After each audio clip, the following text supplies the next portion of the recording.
So, the first Coda Weapon rotation is here, and if you missed the first week of the Coda Weapons, then now is the best time to farm these new infested guns and melee. If you have enough live heart cells, then I would suggest getting the dual Coda Torxica. And watch this video for a couple of minutes, as I'll giving you an awesome synergy on how to make this new infested dual pistol into the new pocket minigun in Warframe. Before anything else, let's start with why the dual Coda Torxica are special. By default, the gun is a slash-based pistol, and it comes with a bonus elemental status depending on what's available in the current rotation. Right now, there's a variant of this infested pistol that comes with innate impact, but you can change this by heading over to Eleanor and buying the elemental vice. This allows you to change whatever element you want in your Coda weapon, but you will need to max rank your infested weapons first. And when I say max rank, this means that you might need to spend 5 forma to max rank your Coda weapon to level 40. Is it worth it though? Well, I can say that it's worth it when you are a fan of maxing builds, but it's really not a necessity unless you want a particular element in your build. Moving on, I would also like to explain the special mechanic of this gun, wherein it will spread cold status effect after killing an enemy. The spread is within 20 meters, and it will hit 3 enemies. Now this is particularly powerful if you build your dual Coda Torxica well. The cold status effect can actually freeze enemies if you inflict 10 cold stacks to a target. This will petrify them in place, and the target also received a critical multiplier debuff from the cold procs. Not to mention that the gun also has a damage vulnerability debuff, which allows you to deal more DPS to the target. The trick to getting 10 stacks cold proc is killing enemies fast and using a status duration mod in your build. With this, can freeze enemies constantly with dual Coda Torxica's unique feature. In addition, secondary encumber seems to work with the cold status effect. This means that if 3 enemies get hits with the cold status proc, then secondary encumber will give a chance to proc another random status to a target. This is great for status spreading, and it also increases the damage of your galvanized status mod setup. But the best feature of dual Coda Torxica is you can actually turn these infested pistols into pocket machine gun with insane damage and infinite ammunition. The main recipe to turning this into a pocket machine gun is lots of fire rate, the Arcane Pistolier Arcane, and the Zada's Whisper Subsume ability. The Helminth skill is not necessary, but it's a sort of convenience for the users, as it allows you will have higher chances of activating the infinite ammunition effect of Arcane Pistolier with this Helminth skill. This is because headshot can occur often when the magnetize effect is active on an enemy. Simply just aim near the head and your guns will land headshots with Zada's Whisper. Also, the void status damage and effect is potent with the dual Coda Torxica, as the pistols does have decent status chance and fire rate. The gun just shreds with Zada's Whisper, and it also helps players do headshots easily. For the final build on my weapon, I choose to have a galvanized setup since each bullet can benefit with the increased damage given by galvanized shot.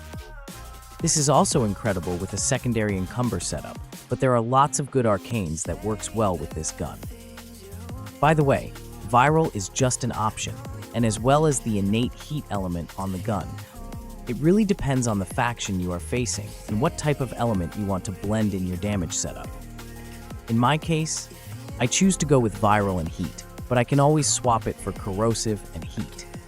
Then, I can get the viral effect from other sources, such as my Sentinel with the Verglass weapon, or even my Mechanical Hound that can spread status with the synergized Prospectus mod. Okay, let's talk more about arcane choices.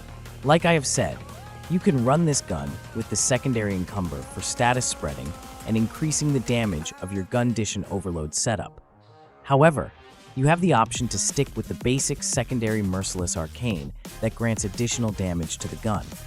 However, you won't usually take advantage of the reload speed buff, as the gun has infinite bullet most of the time, with the HEP of Arcane Pistolier in your setup. In fact, it's better that you use secondary deadhead, as you'll be given extra headshot damage that works perfectly with our Zada's Whisper setup. Not to mention that it also adds negative weapon recoil. Without any recoil buff, the The pistol's aim is all over the place, and I strongly recommend at least adding steady hands on the Exilus mod slot, or using the secondary Deadhead Arcane. Also, you have the option to use secondary Enervate for the critical chance bonus, as you'll get decent damage with the 75% critical chance after mods. This will allow you to have good bonus from secondary Enervate before it resets the critical chance bonus. If you are adding status duration, you can also use secondary Shiver that grants your 450% bonus damage to the target that has 10 stacks of cold.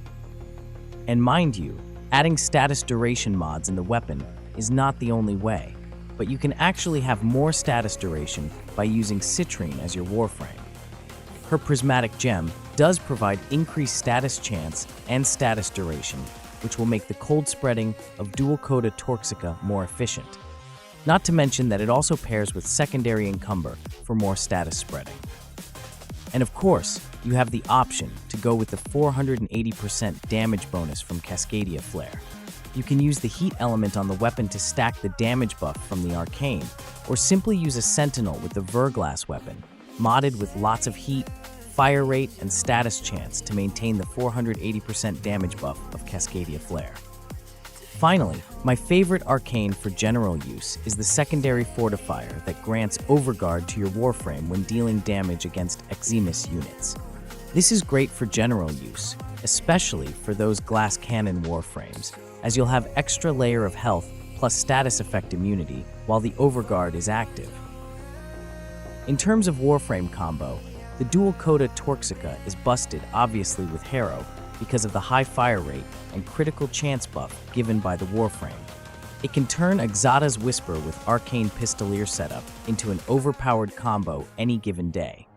It can also be used by other warframes, but if there's one synergy for this infested dual pistol that I can highly recommend, that is the combo with Sight 09. The warframe with the dual Coda Torxica is exemptional, as you can maintain the invisibility of Evade smoothly. The pistol will also be granted with weak point damage boost because of the warframe's first ability, and it's really an absolute joy to use the wall hack mechanic of the warframe's first skill with this pocket machine gun. But use this synergy at your own volition, as remember that when you subsume a damage buff, such as the Zada's Whisper, then you'll need to replace Sight 09's second ability. Zada's Whisper is great as it also procs its effect when you are shooting enemies through walls, but you won't have access on his resupply skill that grants specific elements to your guns. You can always choose to not go with the Helminth build and use the same build setup for the warframe. In fact, it gets better a corrosive, viral, and heat combo that will shred any armored units easily. The best part is, you can keep the elemental bonus of resupply until the infinite ammo buff of Arcane Pistolier expires. So that's all about it. I hope you enjoy this new infested dual pistol with all the knowledge you got from this video. Thank you so much for watching, and I hope to see you on the next one. Injections like activated charcoal tank tech rock. Make some cute these home struggles right back up.